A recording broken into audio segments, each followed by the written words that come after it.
Okay, the reviews are in, the details are out, we have all the information. We can now say that the Canon R1, their flagship camera, is the best camera you can buy. If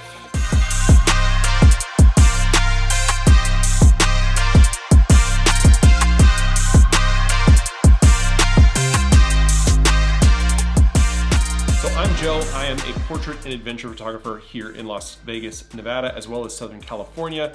And on this channel, we talk about tech and news and gear and tips and tricks and everything that relates to all of that. So if you're into that, go ahead and hit subscribe. And if at the end of the video you thought this was interesting, I'd appreciate it if you hit the like button. But let's talk about the R1. So many rumors, so many leaks. I have made at least a dozen videos that included some mention of the R1 over the last year and a half. Honestly, we've known that it was coming since the R5 and the R6 were released, what, 5 years ago now, almost? We got the R3 in the intervening years, which was kind of a stopgap in that space. But now we have it. We have the top of the line from Canon. Or is it the top of the line? I think that we are thinking about the idea of flagship wrong. And what I mean by that is, I think there's a lot of people, especially on the internet, who want the numbers to be the biggest that they can be and every single piece of technology and every feature to be in one product. And then maybe you have lower end versions of those features and specifications. And maybe at some point you have, a kind of a fork in that stream that then moves things over to like, okay, this one's more for sports and this one's more for high resolution stills and this one's more for video and this one's more for that and this and that and all that sort of thing. But at some point, if you follow those branches, towards the trunk, what you would consider a flagship product that has everything. It's the highest megapixel, it's got the fastest FPS, it has the best dynamic range, it has the highest resolution video, it has all the features that you would expect at the highest top-end level. And it's pretty obvious with the release of the R1 that that's just not how Canon sees it. I think Canon perceives the market of photography at the very high end as there being some very specific features and technologies that need to be there for the people who are not only spending the money on their products, but who are getting paid for those products. And I think that you can put these folks into a couple of different segments, right? So obviously you have landscape photographers where resolution might be king. You might have wedding photographers and event photographers who need a little bit of everything, right? They need dynamic range, they need speed, they need versatility. And you might have sports and wildlife photography where you need action, you need autofocus, you need speed, and you need the robust capability to get images that are amazing, get off of your camera as fast as possible. And while the R1 definitely is pretty much in that last group, it is specifically designed for sports and wildlife. And what I'll just say is action. If you're shooting action, whether it's from a distance or up close, that's the camera that you want. If you're shooting action, but you're also shooting portraits and maybe the occasional landscape photo, then maybe the R5 line is more for you, or the R3, especially if resolution is important to you. And if you're looking for value, the R6 is more the direction that you're going. So the reason that I said at the top of the video that I think that the R1 is the best camera is because of the fact, and especially now that it's been in the hands of reviewers, it is the camera that provides the two features that the folks in the segment that it is designed for need most. They don't necessarily need resolution because folks who are shooting at that level in those professions have really long glass. They have access to those telephoto zooms that we all drool over, right? And when you have that, you're gonna get the shot. You're gonna be in close enough to get the shot.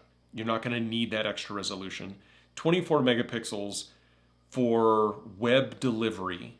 I hear a lot of people talk about, well, if you're gonna blow it up and no one's doing that. This is mostly gonna be for web delivery.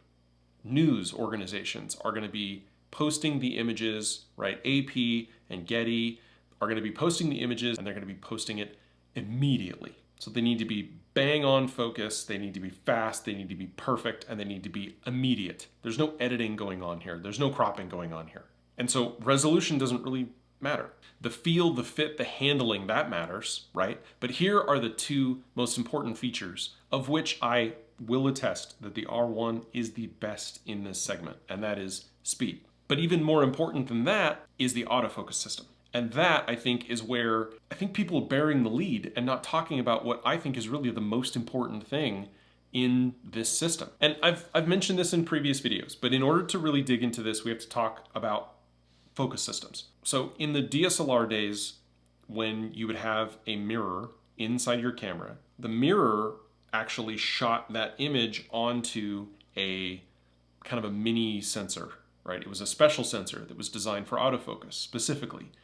And it had a number of points on that sensor that could detect the contrast and the phase of the image that you were looking at. Is it in focus? Is it out of focus? And some of them had 5, 9, 12, up to I think like 45 or 50 in some of the really high-end DSLRs before we started making the transition over to mirrorless. And when we went to mirrorless, Canon had introduced dual pixel autofocus. This wasn't just in their mirrorless cameras, they had introduced it just before, but dual pixel autofocus made the mirrorless transition possible for Canon, which is that on each of their sensor pixels, at each photo site, they actually split them down the middle, and they could actually get detail from both sides of the photo site, both sides of the pixel, to determine the phase detection of the autofocus that was hitting, of the light that was hitting that particular pixel. And that, effectively, is the underpinning of dual pixel autofocus. It's the same as dual pixel autofocus 2. There's no difference. The sensor concept is the same. It's the fact that the processor, the Digic X in this case, versus the Digic 8 in, say, the EOS R, AI autofocus in the R6 Mark II, we get people priority in the R3, and now with the new accelerator chip in the R5 Mark II and the R1, we get an even better improvement with their action priority system, where it's still taking that same dual pixel autofocus detail off the sensor, where you have 2 pixels that are telling you how far away something is and whether or not it's in focus. That chip is then taking that information to determine, okay, if it's not in focus, how far do I have to shift the lens in order to make it in focus? And, you know, it's doing all that math on the chip. And so the chips have gotten better to then direct the lens to create the focus that you need. And that is still exactly the case, even on the R5 Mark II. There's just a better chip doing the math. And that chip also knows a lot more with machine learning algorithms about things like volleyball and soccer, basketball. But the R1 is different. The R1 is the first camera that we have not only dual pixel autofocus, determining how far away things are, you're potentially looking at things that are right next to each other. Well, if they're right next to each other like this, that's easy. But if they're right next to each other like this, it actually is really hard because the orientation of the pixels is this way. So now in the R1, we have this and we have this. So we have dual cross type, meaning both types. Now, that makes the sensor more complicated to make, probably why it's more expensive, but it also, again, takes that information. It gives it to the Digic X and the Digic accelerator chips to do with what they please and to use all of their algorithms and information to determine how best to focus. So Canon marketed this as a flagship camera, but it's only a flagship camera if you are a photographer that needs this kind of autofocus and this kind of speed. It's not a flagship for a landscape photographer. It's not, I mean, it might be a flagship camera for a wedding photographer. It's definitely not a flagship camera for a videographer who's using a camera like this. Like, it's flagship if you are sports and action and wildlife and news and current events, right? Journalists. Canon thinks is the flagship market. So I don't know if this is the flagship camera, but Canon says that's the flagship market, and this is the camera that they are applying to that market. This is the camera that they're saying this is the one that you're going to want.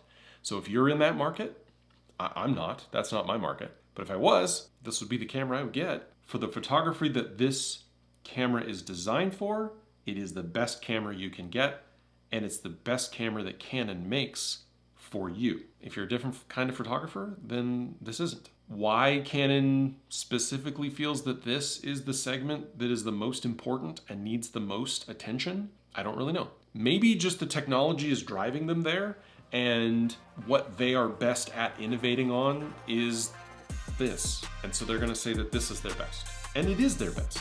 And it's the best for that type of person. But not everybody is that type of person. So is it the flagship wedding and portrait photography camera? No. Is it the flagship travel photographer camera? No. As someone who lives in Las Vegas, where we're gonna have F1 here at the end of the month, we're gonna have the F1 event, I'm gonna bet that there's gonna be a lot of R1s out there. Let me know down in the comments what you think about this. All my social media profiles are down below, as well as all the gear that I use. Thank you so much for watching. And hit subscribe if you're interested in this kind of thing, and I'll see you in the next one. Thanks.